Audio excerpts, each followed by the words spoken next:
Hello বন্ধুরা, কেমন আছেন সবাই? আশা করি সকলে ভালো আছেন।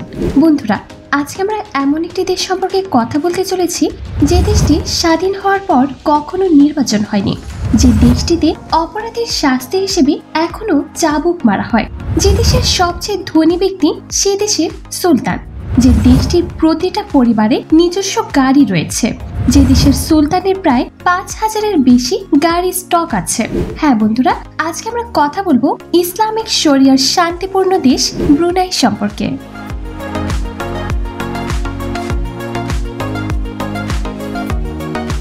ব্রুনাই দেশটি এশিয়ার দক্ষিণ পূর্বাঞ্চলে অবস্থিত। এই দেশের অফিসিয়াল নাম হচ্ছে নেগারা ব্রুনাই দারুসসালাম।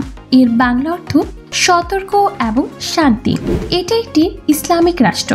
এই দেশের আয়তন মাত্র ৫,৭৬৫ বর্গ কিলোমিটার এবং মোট জনসংখ্যা ৪,১৭,২০০ জন। এটি মধ্যপ্রাচ্যের দেশ না হওয়া সত্ত্বেও তেল ভান্ডার ও প্রাকৃতিক গ্যাসের মজুত রয়েছে এই দেশটিতে। দেশটির জিডিপির ৯০% যোগান দেয় পেট্রোলিয়াম। তেল সমৃদ্ধ এই দেশটির বর্ণীয় দ্বীপের উত্তর উপকূলে অবস্থিত। এর উত্তরে দক্ষিণ চীন সাগর এবং বাকি সব দিকে মালয়েশিয়া। ব্রুনাইয়ের রাজধানী ও সবচেয়ে বড় শহর হল বন্দর সেরি বেগওয়ান। ব্রুনাইয়ের জনসাধারণের কাছ থেকে কোনো ট্যাক্স নেওয়া হয় না। সেখানে তেলের দামও খুব কম। এদেশের গাড়ির মাত্রা খুব বেশি।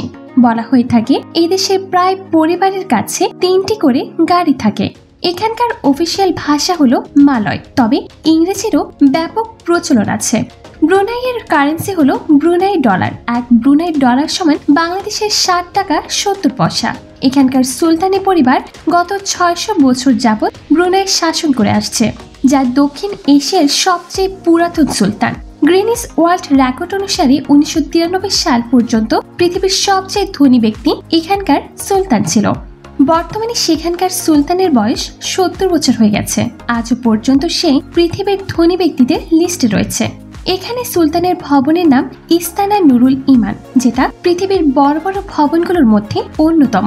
এটি ১৯৮৪ সালে নির্মাণ হয়েছিল। এই ভবনে ১৬৮৮টি রুম, ২৫৭টি বাথরুম, একটি মসজিদ রয়েছে যেখানে ১৫০০ জন লোক নামাজ পড়তে পারে। এছাড়াও 10টি গ্যারেজ ও 5টি সুইমিং পুল রয়েছে। যদি আপনি এই ভবনে যেতে চান তাহলে ঈদের সময় যেতে পারবেন। ঈদের ৩ দিন পর্যন্ত এখানে সাধারণ মানুষের প্রবেশাধিকার দেওয়া হয়। ব্রুনাইয়ের সুলতানের কাছে ৫,০০০ গাড়ির কালেকশন রয়েছে, যার মধ্যে ৬০৪টি রোলস রয়েলস, ৫৭৪টি মার্সিডিজ, ৪৫২টি ফেরারি, ৩৮২টি ব্যান্টলি, ২০৯টি বিএমডাব্লিউ, ১৮০টি জ্যাগুয়ার, ৩১টি এক্সার গিনি। এছাড়া আরো অনেক গাড়ির কালেকশন আছে। ব্রুনাইয়ের কথা বলার সময় আঙুল দেখানো খারাপ বলে মনে করা হয়। ব্রুনাইতে ৬৭% মুসলিম, ১৩% বৌদ্ধ, ১০% খ্রিস্টান লোকের বসবাস। ২০১৪ সালে ইসলামী শরিয়া আইন অনুসারে সরকারিভাবে গ্রহণ করেছে ব্রুনাই। এদেশে জুয়া খেলা অবৈধ। এছাড়াও মদ কেনা বেচাও অবৈধ। এছাড়াও পর্যটকদের কাছে ২ লিটার পর্যন্ত মদ কাছে রাখার অনুমতি রয়েছে, কিন্তু পাবলিকলি পান করতে পারবে না। কম জনসংখ্যার ছোট্ট দেশ ব্রুনাই মালয় অঞ্চলে একমাত্র তারাই ১৯৬৩ সালে মালয়েশিয়ান ফেডারেশনের সাথে যুক্ত না হয়ে ব্রিটেনের অবিভক্ত থেকে যায়। স্বাধীনতা আসে আরো পরে ১৯৮৪ সালে। এদেশে পার্লামেন্ট আছে, কিন্তু কোনো নির্বাচন হয় না। স্বাধীনতার পর এদেশে সুলতান নির্বাচিত হন হাসান আল বোলাকিয়া। ব্রুনাই এমন একটি দেশ যেখানে অপরাধের সাজা হিসেবে এখনো চাবুকের আঘাত দেওয়া প্রচলিত আছে। ইসলামী শরিয়া আইন অনুসারে প্রচলিত থাকায় এখানকার অধিবাসীদের করা আইন কানুন মেনে চলতে হয়। ব্রুনাইতে প্রতি বছর আন্তর্জাতিক কোরআন প্রতিযোগিতার আয়োজন করা হয়। প্রতিটি প্রতিযোগিতায় বিজয়ীকে ব্রুনাই সুলতান ২৫০ ব্রুনাই ডলার স্কলারশিপ প্রদান করে থাকেন। এই পুরস্কারটি আজীবন প্রদান করা হয়। পৃথিবীর সকল দেশের মানুষ এই প্রতিযোগিতায় অংশগ্রহণ করতে পারে। ব্রুনাইতে তাদের ক্রিসমাস ডেতে মুসলিমদের তাদের এই অনুষ্ঠানে অংশগ্রহণ করতে বারণ করা হয়। এই নিষেধাজ্ঞা ভঙ্গ করলে ৫ বছরের শাস্তি দেওয়া হয়। ব্রুনাই পুরোপুরি আমদানি শিল্পের উপর নির্ভরশীল। এই দেশে প্রচুর সম্পদ থাকার পরও রাজধানীর বাইরে উন্নয়নের খুব একটা ছোঁয়া লাগেনি। সম্প্রতি তেল গ্যাসের বাইরেও অর্থনৈতিক অন্য ক্ষেত্রে সফল হওয়ার চেষ্টা করছে ব্রুনাই। মনোযোগী হচ্ছে পর্যটনের অন্যদিকেও। দেশটির কিছু পর্যটন গন্তব্যসমূহ হচ্ছে সুলতান উমর আলী সাইফুদ্দিন মসজিদ, ব্রুনাই জাদুঘর, ইস্কানা নুরুল ইমান সুলতানা নিবাস, জেলোঢং পার্ক, মালয় প্রযুক্তি জাদুঘর ইত্যাদি। জেলোঢং পার্ক দক্ষিণ পূর্ব এশিয়ার অন্যতম ব্যয়বহুল পার্ক। এই দেশের রাজপ্রাসাদ, ইসলামী ধর্মীয় স্থাপত্য নিদর্শনসমূহ ব্যাপক কারুকার্য ও দৃষ্টিনন্দন এবং দেখতে সত্যিকার অর্থে চোখ ধাঁধানো স্বর্ণ সুন্দর, কিন্তু তা আসল স্বর্ণ নয়। তবে এসব বাহারি অট্টালিকার পাশাপাশি দেখতে পাওয়া যায় হতদরিদ্র মানুষদের এবং তাদের বিপন্ন মলিন কুটিরগুলো। আবার অনেকের বাড়ি কেনার সামর্থ্য না থাকায় নদীতে গ্রাম বানিয়ে নদীতেই বসবাস করে। এমন দৃশ্য ব্রুনাইয়ের রাজধানীর বন্দর চেরি বেগাওয়ানের ব্রুনাই নদীতে দেখতে পাওয়া যায়।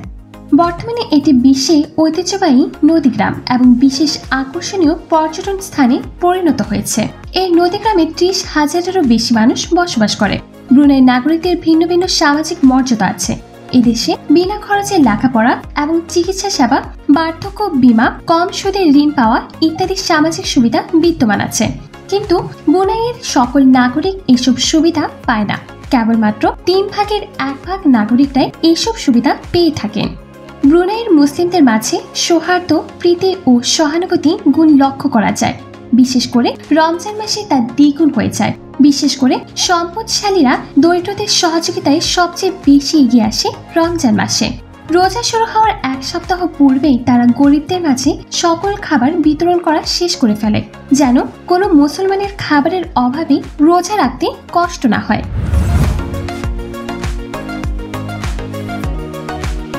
তো বন্ধুরা, এই ছিল ব্রুনাই দেশ সম্পর্কে আমাদের আজকের আয়োজন। আমাদের আজকের ভিডিওটি আপনাদের কেমন লাগলো অবশ্যই কমেন্ট করে জানাবেন এবং আপনার সোশ্যাল মিডিয়ার বন্ধুদের সাথে শেয়ার করতে ভুলবেন না। সবাই ভালো থাকবেন, সুস্থ থাকবেন এবং নিজের খেয়াল রাখবেন। ধন্যবাদ সবাইকে।